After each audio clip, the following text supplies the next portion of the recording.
Isinilbi ng Special Operations Unit ng PNP and CRPO ang search warrant alas 2 ng hapon kanina.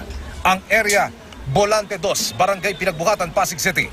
Ang target ng police operation, isang Mike Usudan Ali at ang bayaw niyang si Jalane Punteno Usudan alias Yaser. Illegal firearms ang subject ng search warrant.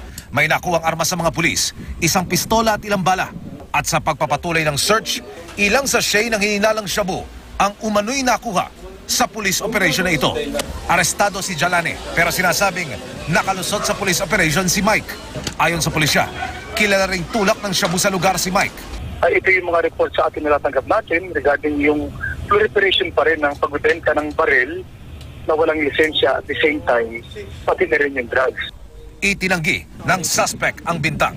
Hindi po ako involved sa drugs, hindi po ako nagtitinda, at saka wala akong pong kinalaman sa drugs na yan. Yung mga baril po?